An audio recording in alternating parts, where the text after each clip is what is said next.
When Heinrich Schliemann uncovered the ruins of Troy in 1873, he believed he had found something extraordinary, a treasure worthy of a king. He called it Priam's treasure, golden cups, necklaces, and a magnificent diadem he claimed once adorned Helen, the Queen of Troy. Imagine the scene, deep in the excavation trench. By the flickering light of a torch, Schliemann's hands brushing away centuries of dirt to reveal the glint of pure gold. It was a discovery that promised to rewrite history, to connect the modern world directly to the epic heroes of Homer's Iliad. For a moment, the myth of Troy felt breathtakingly real. This wasn't just metal. It was the legacy of kings, the prize of a legendary war, a tangible link to a lost world of gods and warriors. The weight of that discovery must have been immense, a secret too dazzling to keep buried. But the brilliance of the gold cast a long shadow, one that would stretch across continents and decades, sparking a controversy that continues to this day. What Schliemann did next would forever intertwine his name not just with discovery, but with deception. But there was a problem, a very big one. The Ottoman Empire, which ruled the land where Troy was located, had strict laws against removing antiquities. Any artifacts found belonged to the state, not the excavator. Schliemann knew this, but he was a man driven by an obsession that blurred the lines between archaeology and treasure hunting. He wasn't about to let bureaucracy stand in the way of what he considered his destiny. So under the cloak of darkness, he orchestrated a secret escape for the treasure. He smuggled the priceless artifacts out of Turkey, not in reinforced chests or with armed guards, but in the most ingenious and desperate way imaginable. He wrapped the golden cups, the delicate chains, and the radiant diadems in simple, dirty rags. He then had his wife Sophia hide them under her clothes, using her voluminous dress to conceal a king's ransom. It was a high-stakes gamble. If they were caught, it would mean imprisonment, disgrace, and the loss of everything. The fate of Homer's heroes, it seemed, was now resting on a whispered plan and a bundle of cloth. Having successfully spirited the treasure away from Turkey, Schliemann needed a new, prestigious home for it, where it was put on grand display in Berlin's Museum of Prehistory and Early History. For the first time, the public could gaze upon what was believed to be the gold of Troy. Visitors marveled at the craftsmanship, the sheer weight of the gold that they were told once belonged to Homer's heroes. It was a sensation. People saw the diadems and imagined them on Helen's head. They looked at the cups and pictured King Priam drinking from them. The legend had come to life. But behind the public awe, a scholarly debate was brewing. Some experts began to cast doubt on Schliemann's grand claims. They pointed out inconsistencies in his excavation records and argued that the style of the artifacts didn't match the accepted timeline of the Trojan War. They proposed a radical idea that this treasure wasn't from Priam's Troy at all, but from a much older, forgotten civilization that existed 1,000 years earlier. The treasure was real, but was the story a lie? Then history intervened with brutal force.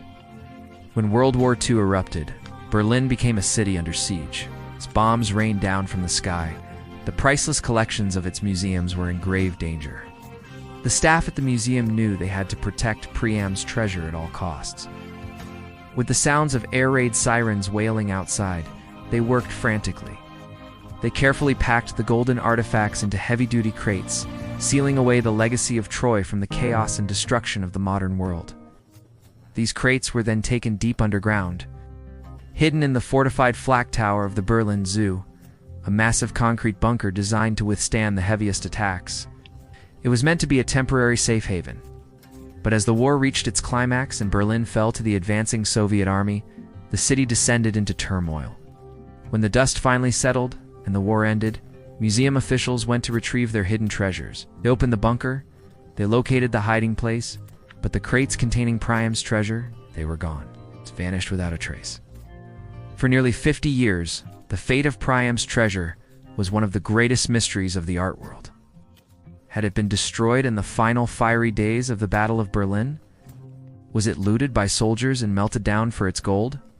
Or was it sitting in a private collection, hidden from the world? Theories abounded, but there was no proof, no clues. The treasure of Troy had disappeared as mysteriously as the city itself had once vanished into legend.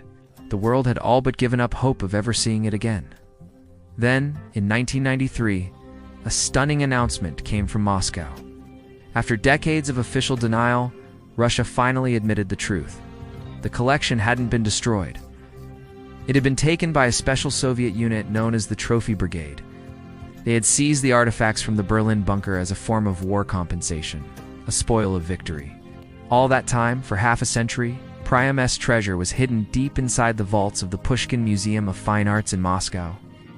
Unseen by the public, its existence a closely guarded state secret. The world was shocked. The treasure was not lost, it had been found all over again.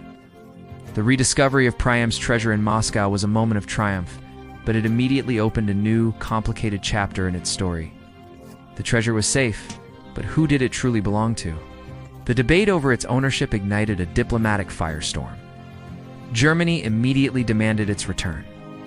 Arguing that the treasure was part of its national heritage, illegally taken from Berlin, Russia countered, claiming the artifacts as rightful compensation for the immense cultural devastation its country suffered at the hands of Nazi Germany during the war.